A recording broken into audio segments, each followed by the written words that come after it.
Speech 1, 7 of 8 practice videos. Good evening. Today, our fellow citizens, our way of life, our very freedom came under attack in a series of deliberate and deadly terrorist acts. The victims were in airplanes or in their offices, secretaries, businessmen and women, military and federal workers, moms and dads, friends and neighbors. Thousands of lives were suddenly ended by evil, despicable acts of terror. The pictures of airplanes flying into buildings, fires burning, huge structures collapsing have filled us with disbelief, terrible sadness, and a quiet, under-yielding anger. These acts of mass murder were intended to frighten our nation into chaos and retreat, but they have failed. Our country is strong. A great people has been moved to defend a great nation. Terrorist attacks can shake the foundations of our biggest buildings, but they cannot touch the foundations of America. These attacks shatter steel, but they cannot dent the steel of American resolve. America was targeted for attack because we're the biggest beacon for freedom and opportunity in the world. No one will keep this light from shining.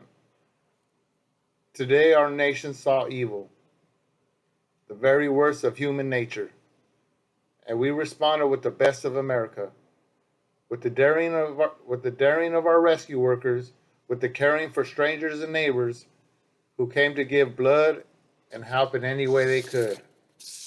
Immediately after the first attack, I implemented our government's emergency response plans. Our military is powerful and it's prepared. Our emergency teams are working in New York City and Washington, D.C. to help with local rescue efforts. Our first priority is to get help to those who have been injured and to take every precaution to protect our citizens at home and around the world from future attacks. The functions of our government continue without interruption. Federal agencies in Washington, which had to be evacuated today, are reopening for essential personnel tonight and will be open for business tomorrow. Our financial institutions remain strong, and the American economy will be open for business as well. A way for those who were behind these evil acts. I have directed the full resources of our intelligence and law enforcement communities to find those responsible and bring them to justice. We will make no distinction between the terrorists who committed these acts and those who harbor them. I appreciate so very much the members of Congress who have joined me in strongly condemning these acts. And on behalf of the American people, I thank the many world leaders who have called to offer their condolences and assistance.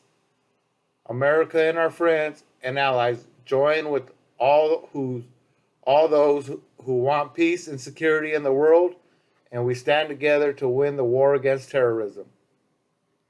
Tonight I ask for your prayers for all those who grieve, for the children whose worlds have been shattered, for all whose sense of safety and security has been threatened.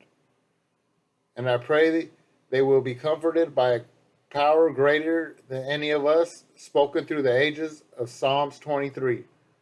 Even though I walk through the valley of the shadow of death, I fear no evil, for you are with me. This is a day when all Americans from every walk of life unite in our resolve for justice and peace. America has stood down enemies before, and we will do so this time. None of us will ever forget this day. Yet we go forward to defend freedom and all that is good and just in the world.